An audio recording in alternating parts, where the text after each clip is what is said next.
Reno Hill survivors, witnesses to Custer's bloody end. The dead were mutilated in a manner that defied description. These words, penned by a soldier who survived the aftermath, barely captured the horror that awaited General Terry's relief column at Little Bighorn. On those Montana hills lay 204 U.S. soldiers, including the famed boy General George Custer himself, all killed in less than an hour by a force that was supposed to be outmatched and outgunned. On the eve of disaster, the final days before Little Bighorn, as June 23, 1876 dawned, no one in the Montana column could have predicted the catastrophe that would unfold just days later. General Alfred Terry's forces reached the confluence of the Yellowstone and Bighorn rivers, positioning themselves approximately 40 miles north of Chief Sitting Bull's village. The strategic significance of this location wasn't lost on Terry, who had meticulously planned a coordinated attack with Lieutenant Colonel George Armstrong Custer's Dakota column. "We need to get the men across quickly," Terry instructed his officers, as the steamboat Far West prepared to ferry troops across the river junction. "Every hour counts if we're to rendezvous with Custer on schedule." The Far West, captained by Grant Marsh, proved invaluable, as it transported the soldiers across the water, allowing them to continue their southward march along the Bighorn River. This crossing represented a point of no return in the campaign against the Lakota and Cheyenne forces that had refused reservation life. By June 24th, the column reached a creek where Terry expected to meet a scout dispatch from Custer's forces. This scout was to provide critical intelligence about Custer's position and the location of the Native American encampment. The absence of this scout triggered the first warning signals that the carefully orchestrated military operation might be veering off course. Captain James Brisbane of the 2nd Cavalry reported to Terry after the Crow Scouts returned. "General, our Crow Scouts have returned, with no sign of Custer's messenger, his forces, or the village we seek." Terry's brow furrowed with concern. Military operations in this vast, unfamiliar territory depended on precise coordination. Without communication from Custer, the plan was already beginning to unravel. Yet Terry made a fateful decision that would later be scrutinized by military historians for decades. "We continue south," Terry ordered, despite the growing unease among his officers. This decision revealed a fundamental flaw in the campaign strategy. The military command structure of 1876 lacked the communication technology necessary for real-time coordination across vast distances. Terry was operating on assumptions about Custer's movements, while Custer himself was making independent decisions based on his own assessment of the situation. The morning of June 25th found Terry pushing his men harder, aiming to meet Custer's column the following day, at the confluence of the Little Bighorn and Bighorn rivers. What Terry couldn't know was that Custer had already located the Native American village and was preparing to attack without waiting for reinforcements. "We must reach the meeting point by tomorrow," Terry told his officers. "The infantry will march at maximum pace." The Montana column endured its longest march to date, covering difficult terrain under the summer heat.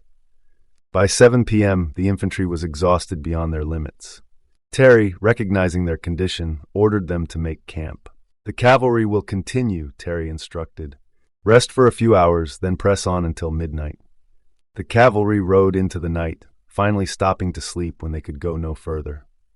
They camped just 1.5 miles from their intended meeting point, but critically, they were still 20 miles from where the actual battle was taking place. The geographical distance was compounded by an even greater informational gap. Military historian Robert Utley later observed that this separation represented not just a failure of coordination, but a fundamental misunderstanding of Native American warfare patterns.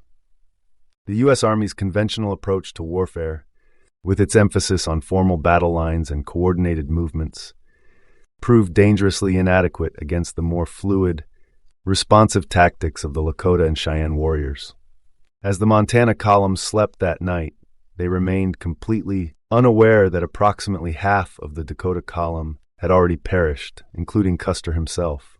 The remaining forces under Major Marcus Reno and Captain Frederick Benteen were desperately constructing defensive positions on a hill, surrounded by thousands of Native American warriors.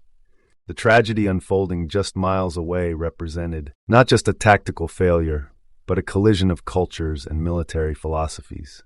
Custer's decision to attack immediately, rather than wait for Terry's reinforcements, stemmed from multiple factors.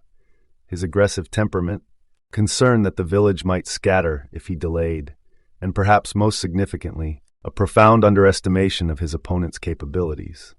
This underestimation wasn't unique to Custer, but reflected a broader institutional bias within the U.S. military establishment. Despite numerous previous encounters with Native American forces, the Army continued to view them as technologically inferior and tactically unsophisticated.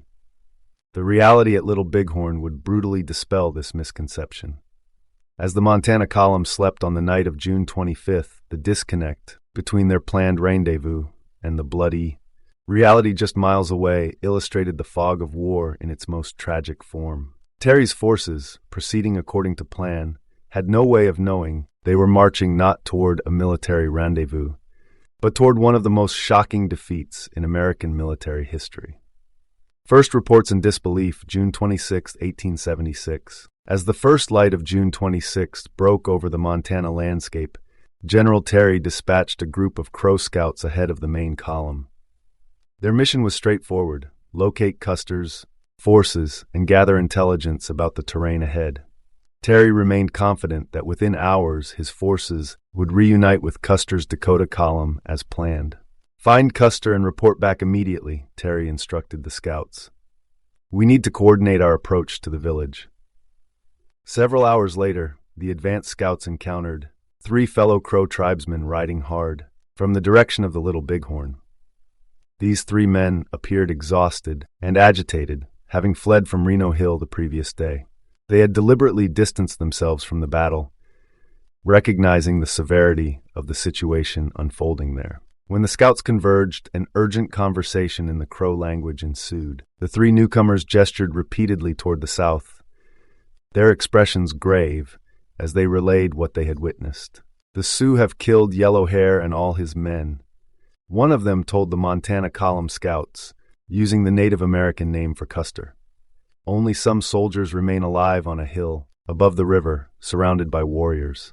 This account represented the first eyewitness report of the Battle of Little Bighorn to reach U.S. military personnel. The 3 Crow Scouts explained that Custer's forces had been nearly annihilated by the Sioux, with only a portion of the 7th Cavalry surviving, on a defensive position now known as Reno Hill. When this intelligence reached the cavalry units of the Montana column, it met with widespread skepticism. Lieutenant James Bradley, chief of scouts for the expedition, later recorded in his journal, "Not a man believed the story. That Custer might be in difficulty we were ready to believe, but that disaster had overtaken him seemed too incredible." Captain Walter Clifford of the 7th Infantry expressed the common sentiment, "Custer in trouble? Perhaps Custer defeated? Impossible." This disbelief stemmed from multiple factors. Custer's reputation as a successful Indian fighter loomed large in military circles. Additionally, the 7th Cavalry was considered one of the Army's elite units, well-equipped and experienced in frontier warfare. The idea that such a force could be defeated by Native Americans contradicted the prevailing military doctrine and racial attitudes of the time. By mid-morning, the infantry units that had camped separately the previous night completed their march and rejoined the cavalry forces. With his command reunited, Terry ordered the entire column to advance along the Little Bighorn River, with scouts taking the lead position. Unknown to Terry and his men, they were now on the same side of the river as the recently abandoned Native American village, though they remained unaware of its exact location. As the afternoon progressed, the advance scouts reported the first strange sign: a group of warriors arranged in a horizontal line, mimicking U.S. Army formation tactics. This unusual sight prompted closer observation. Approximately 300 to 400 mounted men are visible beyond the warrior line, reported Lieutenant Bradley upon returning from a reconnaissance mission. At first glance, they appear to be cavalry. This initial assessment seemed to confirm expectations that Custer's forces were nearby. However, as the scouts studied the distant figures more carefully, a disturbing reality emerged. "Sir, those aren't our men," Bradley corrected himself. their warriors wearing cavalry uniforms. This revelation sent a chill through the command staff. The implications were clear. These were spoils of war, taken from dead U.S. soldiers. The advance party hastily returned to report this alarming development to the main force. Upon receiving this intelligence, Terry ordered the column to halt and establish camp as evening approached. Throughout the encampment, rumors spread rapidly among the soldiers. The infantry officers, generally more receptive to the scouts' reports, began to accept the possibility of Custer's defeat. In contrast, the cavalry officers continued to reject the notion. "I served with Custer in the Civil War," one cavalry captain insisted during an officers' meeting that evening. "He's faced worse odds and prevailed. These reports must be exaggerated." This division of opinion revealed a deeper institutional bias within the military. The cavalry, with its traditional prestige and offensive role, maintained an almost mythological belief in its superiority over Native American forces. The infantry, often tasked with holding ground and dealing with the aftermath of battles, tended toward a more pragmatic assessment. As night fell on June 26, the Montana column settled into an uneasy camp. Terry and his officers debated their next move, still unable to fully accept the catastrophic reports. The presence of warriors wearing cavalry uniforms, however, provided compelling evidence that something had gone terribly wrong. Military historian Robert Utley later noted that this period of disbelief significantly impacted the Army's response time. The institutional inability to accept the possibility of defeat delayed the relief column's understanding of the urgent situation facing the survivors on Reno Hill. The night passed with mounting tension, as soldiers discussed in hushed tones the possibility that the unthinkable had occurred.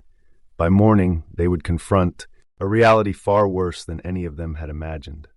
Discovering the horrific truth, June 27, 1876. Early on the morning of June 27th, the Montana column awoke to find that the warriors wearing cavalry uniforms had vanished during the night. This sudden disappearance only deepened the sense of foreboding among Terry's forces as they broke camp and resumed their march along the Little Bighorn River. By mid-morning, the advance scouts located the site of an enormous abandoned village. The scale of the encampment stunned even the most experienced frontier soldiers. Lieutenant James Bradley estimated that it had housed between 1,000 and 1,500 lodges, suggesting a population of 6,000 to 10,000 people, far larger than any previous military intelligence had indicated. "I count the lodge marks of at least 1,000 teepees," Bradley reported to Terry. "This was no ordinary gathering, sir. This was the largest concentration of Plains Indians I've ever encountered."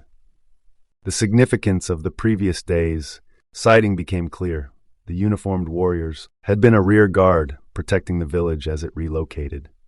This tactical maneuver revealed a level of military organization that contradicted prevailing Army assumptions about Native American warfare.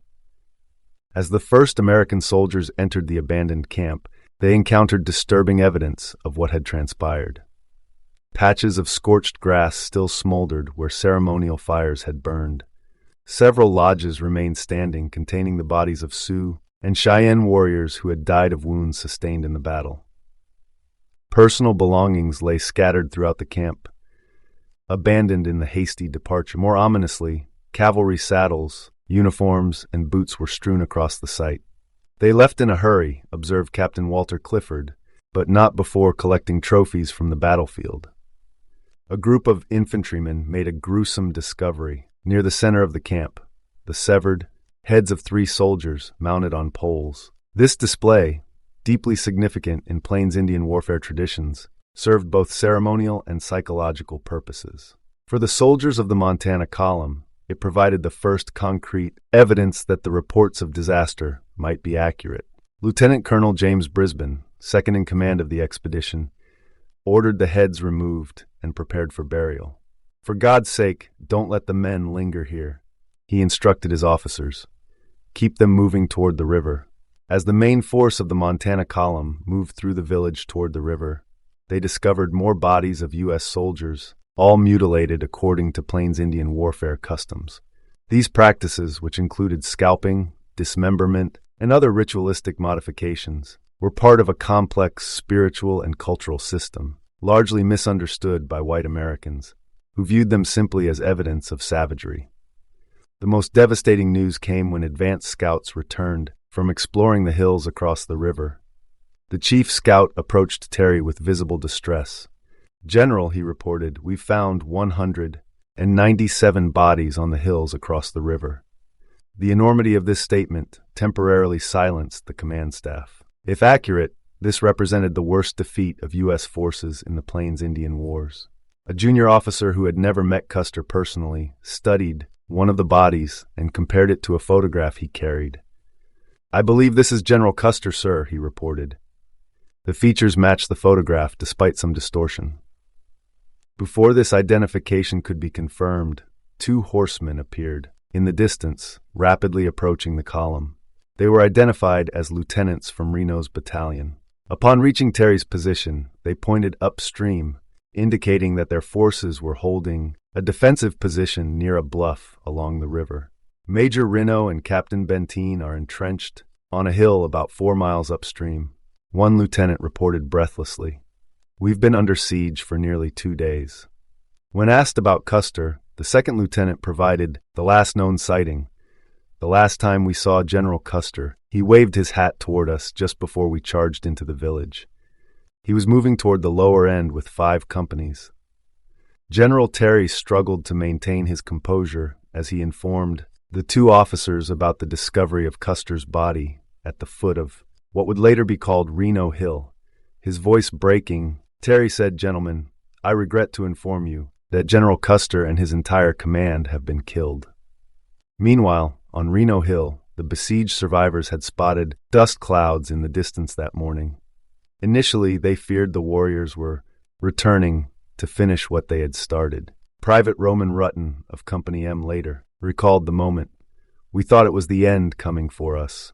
We had little ammunition left and many wounded men." As they watched intently, the dust resolved into 2 orderly columns of soldiers. A wave of jubilation swept through the defensive position. Their ordeal was finally over. Captain Thomas Weir stood up despite the risk of sniper fire and shouted, "Boys, we're saved. The army has come." Questions immediately circulated among the exhausted defenders. Was this Terry's Montana column, Custer returning with his detachment, or perhaps General Crook's forces from Wyoming? The uncertainty reflected their complete isolation during the siege. Clarity came when 2 Army surgeons rode ahead of the main relief force. Reaching Reno's position, Dr. Henry Porter, who had been treating the wounded under desperate conditions for 2 days, greeted his colleagues with visible emotion. "Thank God you've come," Porter said. "We have over 50 wounded men here in urgent need of proper medical attention." The surgeons explained they had been sent ahead by General Terry to assist with the wounded. When asked about Custer, they reluctantly shared what they had learned from the scouts. Shortly afterward, the Montana column arrived at Reno Hill. Despite their exhaustion and trauma, the survivors cheered as the relief force approached. Yet an undercurrent of shock ran through their celebrations as word spread about Custer's fate.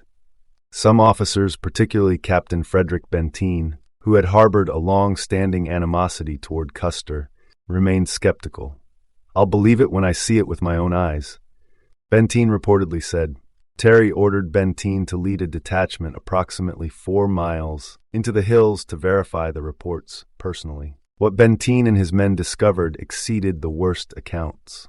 The battlefield stretched across more than a mile of hillsides, with bodies scattered in small groups, suggesting a running fight rather than a last stand.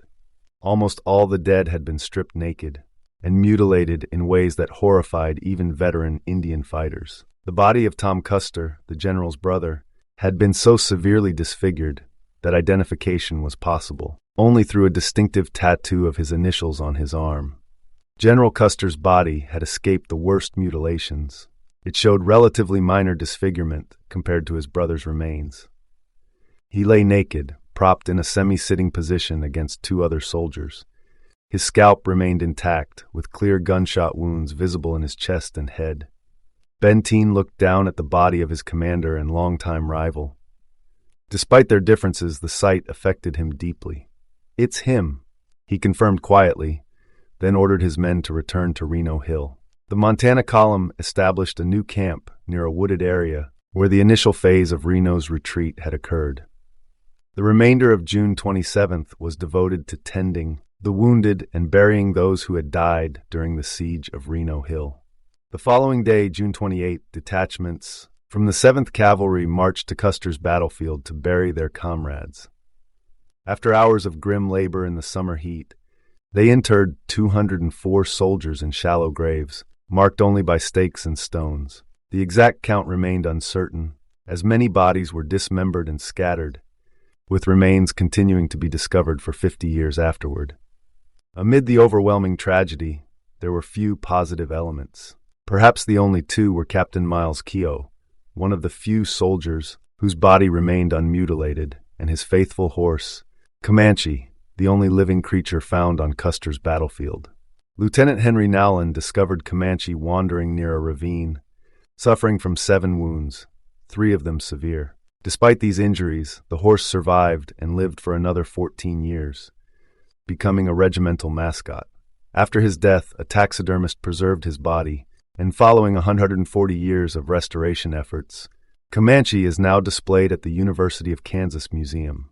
Military historian Stephen Ambrose later observed that the discovery of Custer's battlefield represented not merely a military defeat, but a profound psychological shock to the American military establishment and the nation as a whole. The scale of the disaster forced a reevaluation of both Native American military capabilities and the tactics employed against them. The burial details worked in silence, the enormity of their task overwhelming any desire for conversation. As Captain Benteen later wrote, in a letter to his wife, "We buried our dead knowing full well that we had underestimated our enemy, and that knowledge was perhaps the heaviest burden we carried from that valley." The Village Moves news spreads late June, early July 1876. On the night of June 26, while the Montana column camped in uneasy anticipation, the massive Native American village of nearly 8,000 people began its southward migration. This extraordinary community, representing the largest gathering of Plains Indians in recorded history, moved with remarkable efficiency despite its size. From their defensive position on Reno Hill, the besieged soldiers of the 7th Cavalry observed this exodus with mixed emotions. Private Peter Thompson later wrote, in his memoir, "We watched them leave throughout the night, their campfires gradually diminishing. Our relief at their departure was tempered by fear they might return to finish what they had started." The soldiers noted the disciplined manner of the withdrawal, with warriors maintaining a protective rear guard. This tactical sophistication contradicted prevailing military assumptions about Native American warfare capabilities. Simultaneously, the Montana column forces, still several miles north of the abandoned encampment, were close enough to observe the rear guard warriors, the same uniformed horsemen they had mistaken for U.S. cavalry the previous day. Lieutenant Bradley recorded in his journal, "They maintained perfect order, showing none of the disorganization we expected from Indian forces." Over the next several days, the massive village continued its southward movement until reaching a point where the Little Bighorn River divided into 3 smaller tributaries. Here, the Allied tribes made a strategic decision to separate. One group, led by Chief Sitting Bull, turned eastward toward the Powder River and then northward toward Canada. The other contingent, following Chief Crazy Horse, moved northeast toward the upper Powder River before eventually returning to the Black Hills region. This separation reflected different strategic assessments among the Native American leadership. Sitting Bull recognized that the U.S. military would mount an overwhelming response to Custer's defeat and sought refuge across the international border. Crazy Horse, meanwhile, aimed to continue resistance within traditional Lakota territories. On June 29th, approximately when the village divided, the combined Montana and Dakota columns began their journey back to military outposts. Captain Walter Clifford noted, "Our return march is necessarily slow due to the wounded men. Every jolt of the improvised stretchers brings cries of pain we cannot ease." The column's medical officers worked continuously to treat the wounded under difficult field conditions. Dr. Henry Porter, who had endured the siege on Reno Hill, collaborated with the surgeons from Terry's command to improve the chances of survival for the most severely injured. As the combined forces passed the abandoned village site for the final time, scouts discovered the body of Mark Kellogg on the opposite riverbank. Kellogg, a correspondent for the New York Herald, had accompanied Custer's forces for 5 weeks, riding a mule and seeking what he hoped would be a career-making story. He had been contracted by the Bismarck newspaper to provide coverage of the campaign. Lieutenant Edward Godfrey recorded the discovery. Kellogg's body was found partially hidden in brush near the river crossing. Unlike the soldiers, his remains were relatively untouched, perhaps because he carried no weapons and wore civilian clothes. The recovery of Kellogg's body would prove significant, as his notebooks contained detailed observations of the campaign's early stages, providing valuable context for the disaster that followed. At dawn on June 30th, the column sighted the steamboat Far West on the Bighorn River. Captain Grant Marsh had navigated the vessel upstream to provide support for the expedition. The wounded soldiers were carefully transferred aboard, with special attention given to Comanche, Captain Keogh's wounded horse and the sole survivor from Custer's immediate command. "The men took extraordinary care with Comanche," wrote Lieutenant Godfrey. "They fashioned a sling to lift him aboard without aggravating his wounds. The horse had become a symbol of survival against impossible odds." The following day, the Far West began its journey back to Bismarck, carrying the wounded, and the first official accounts of the battle. Generals Terry and Gibbon remained, with the main body of troops, leading them on foot and horseback. At the steamboat's next stop, the first official messenger of the battle began his journey. He rode westward to Fort Ellis, headquarters of the Montana column, carrying a satchel of letters and telegrams written by the soldiers, including 2 very brief messages from General Terry to General Philip Sheridan in Chicago. These initial communications were deliberately sparse, as Terry needed time to formulate his official explanation of the disaster. 2 days later, when Terry, Gibbon, and the Montana column reached the same location, Terry composed his first comprehensive report on the final phase of the campaign. Military historian Robert Utley later observed, "Terry's report represents a masterclass in bureaucratic self-preservation. He crafted a narrative that simultaneously expressed appropriate grief while distancing himself from responsibility for the disaster." Terry had created a win-win situation for his reputation. His explicit instructions to Custer had been to locate the village and then coordinate an attack with the Montana column. However, everyone, including Terry, understood that if Custer found the village, he would attack immediately. His reputation and temperament made this a virtual certainty. If Custer had attacked and won, Terry could claim he had authorized such initiative. When Custer attacked and was defeated, Terry could point out that Custer had disobeyed orders, which is precisely what Terry did. He employed carefully ambiguous language to protect himself, telling Sheridan that Custer had not followed instructions, but cautiously noting that Custer's mistakes should not reflect poorly on Terry's command decisions. This strategic communication proved effective. Terry's reputation remained largely intact throughout the subsequent investigations, while Custer became simultaneously a martyr and a scapegoat. On July 2nd, the column began an extended period of encampment while awaiting supplies.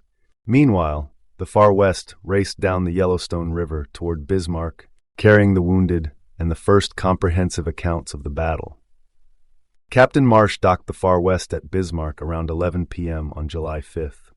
That night, Clement Lounsbury, editor of the Bismarck Tribune, joined Captain Marsh, Dr. Porter from Reno Hill, and others as they emptied a valise full of letters, reports, and dispatches from the battlefield. They informed Lounsbury about the tragic death of reporter Mark Kellogg, and Lounsbury spent the entire night organizing the mountain of information and writing his account. "I worked through the night," Lounsbury later recalled, "sorting through contradictory reports, trying to piece together a coherent narrative from fragments of eyewitness accounts. The magnitude of the disaster became clearer with each document I read." The following morning, when the telegraph lines opened, the operator began transmitting Lounsbury's story to the New York Herald. This telegrapher worked continuously for 22 hours, sending what would become the first comprehensive public account of the battle. Around 7 a.m. on July 6th, as news of the battle spread across telegraph wires, Elizabeth "Libby" Custer learned of her husband's death. 3 men knocked on the door of her quarters at Fort Lincoln, a few miles south of Bismarck, bearing the tragic news. According to witnesses, she received the information with remarkable composure, feeling obligated to accompany the men through the fort, to support the other wives who would soon receive similar notifications. Captain Benteen later wrote, "Mrs. Custer showed extraordinary strength when informed of the general's death. Her concern was immediately for the other women at the fort who would soon learn of their own losses." Libby Custer's composure belied the depth of her grief. She would spend the remaining 57 years of her life preserving and defending her husband's legacy through books, articles, and public appearances. Hundreds of miles up the Yellowstone River, the combined Montana and Dakota columns spent the remainder of the month in camp. Meanwhile, news of the Custer massacre dominated the front pages of virtually every newspaper across the nation, then spread globally. Headlines such as "Massacre of Custer," Helena Weekly Herald, Boston Evening Transcript, "Death of Gen A.G. Custer," the reports of the Indian massacre at Little Bighorn confirmed, Daily Record of the Times, "A Terrible Massacre," the Daily Memphis Avalanche, "The Fate of Gallant Custer," his last battle with the Sioux, San Francisco Chronicle, and the Indian War, account of a disastrous engagement with the Sioux. The Galveston Daily News reflected the national shock. The timing of the disaster, occurring during the nation's centennial celebrations, amplified its psychological impact. As Americans gathered to celebrate 100 years of national progress and expansion, news of Custer's defeat forced a momentary reckoning with the costs of that expansion. Historian Richard Slotkin noted, "The Little Bighorn occurred precisely when Americans were congratulating themselves on a century of achievement. The timing created a cognitive dissonance that helped transform the battle from a military defeat into a cultural watershed." The press coverage reflected complex and often contradictory attitudes toward both Custer and Native Americans. Some papers portrayed Custer as a reckless glory seeker who had needlessly sacrificed his men. Others depicted him as a martyred hero, whose death demanded vengeance. Similarly, Native Americans were variously described as savage butchers, or as people legitimately defending their lands against invasion. This media saturation ensured that the Battle of Little Bighorn would transcend its immediate military significance to become a defining cultural moment in American history. The speed with which information traveled from battlefield to national consciousness in just 10 days demonstrated the increasingly interconnected nature of American society in the late 19th century. As the telegraph operators in Bismarck continued transmitting details of the battle across the nation, they were participating in a fundamental transformation of how Americans understood their relationship with the frontier. The Little Bighorn was not just reported, it was processed, interpreted, and mythologized in real time through the new technologies of mass communication. Subsequent campaigns and legacy, August-September 1876 and beyond, following the immediate aftermath of the Little Bighorn disaster, the combined forces marched to the mouth of the Rosebud River and established a new camp near a trading post. This commercial establishment profited handsomely as hundreds of idle soldiers, processing their recent trauma and awaiting new orders, turned to alcohol for solace. Major Marcus Reno, whose controversial decisions during the battle would later subject him to military inquiry, consumed alcohol at an alarming rate. Records from the trading post show that during the first 22 days of August, Reno purchased 11 gallons of whiskey for personal consumption. Reno drinks constantly, Lieutenant Edward Godfrey noted in his diary. The events at Little Bighorn haunt him, and he seeks oblivion in the bottle. This period of relative inactivity ended on August 8th, when the Army resumed its pursuit of the scattered Native American forces. By mid-August, the Montana Column had been in the field for 4 months, and the Dakota Column for 3 months. Despite exhaustion and significant losses, they were ordered to continue searching for hostile Indians. Their ranks were bolstered by 6 companies of the 5th Infantry, under Colonel Nelson Miles, a capable officer who would later play a decisive role in the final subjugation of the Plains tribes.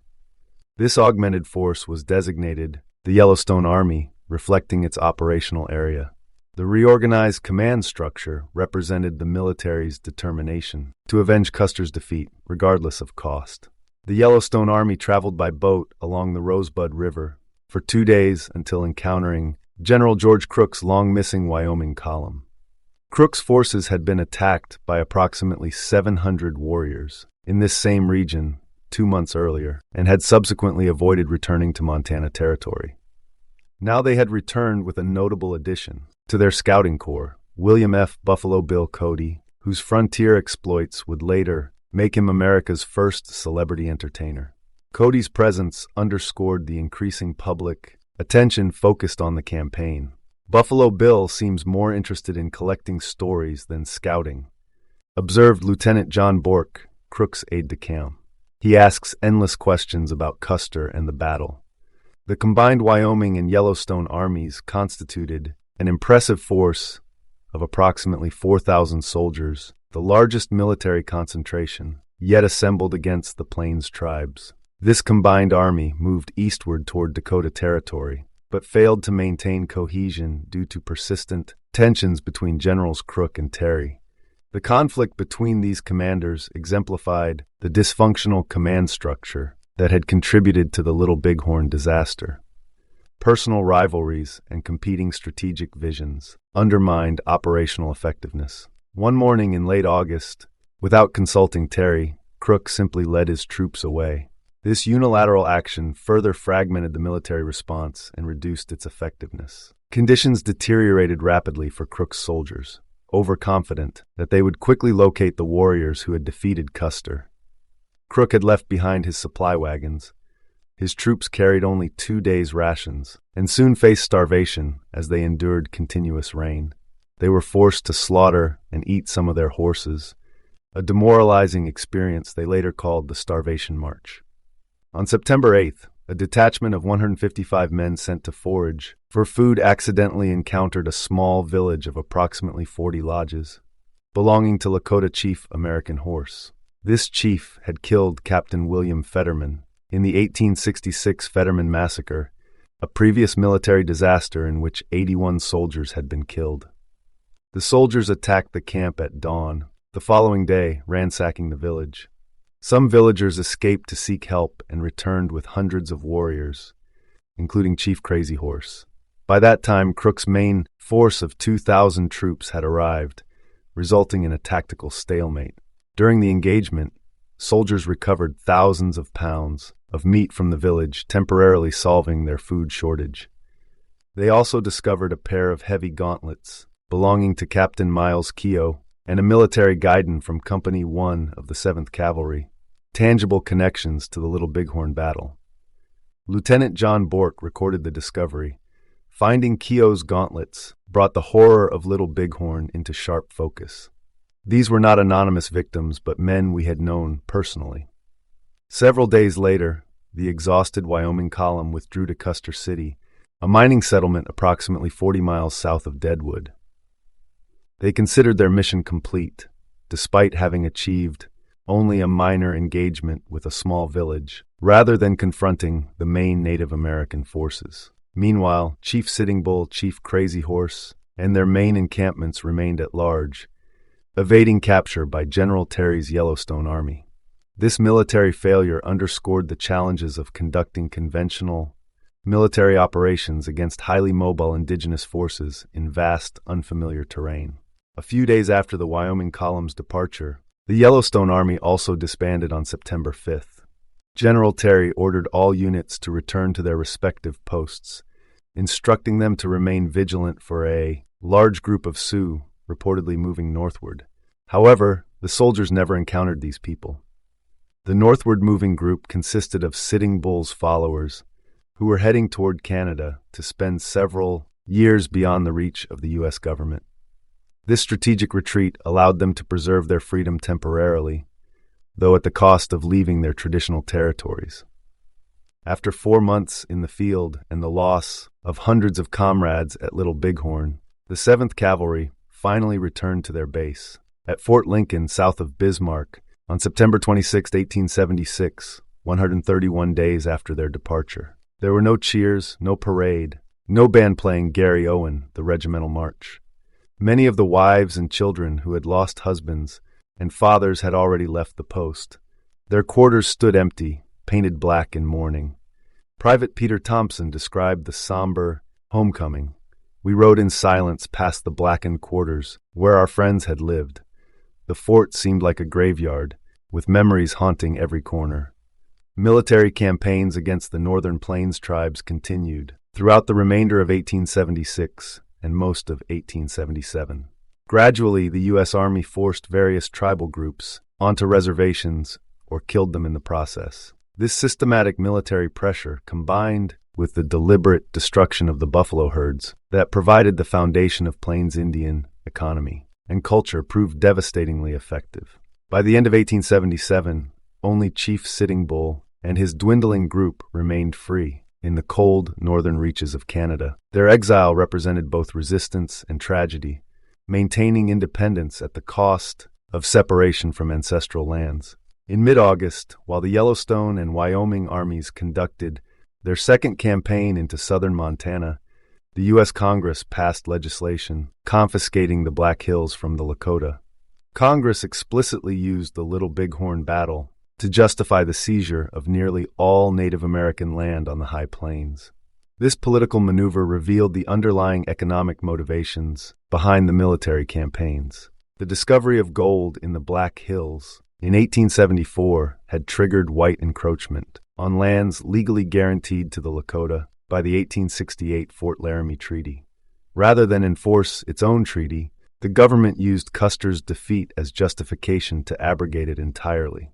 Historian Robert Utley observed, "The Little Bighorn provided the perfect pretext for what the government had already decided to do, take the Black Hills regardless of treaty obligations."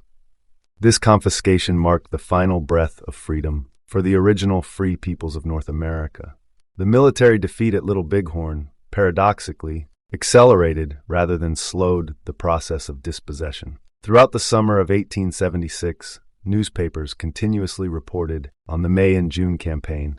Official and unofficial reports were published, and survivors recounted their experiences. President Grant, Generals Sherman and Sheridan were compelled to make public statements, all expressing shock and grief over the tragic loss of American soldiers. Yet beneath these expressions of sorrow lay a calculated political response. The Little Bighorn disaster was transformed into a rallying cry for the final conquest of the plains. As Senator Algernon Paddock of Nebraska declared in Congress, "The recent massacre of our gallant soldiers demands that we secure these lands once and for all." Ultimately, the United States achieved its objective, ownership of the Black Hills.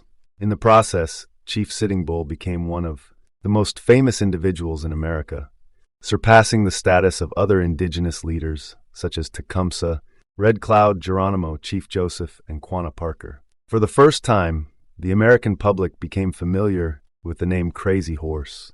His reputation was already known among soldiers, but he had never attended peace conferences, never lived on reservations, and never interacted with other segments of white society.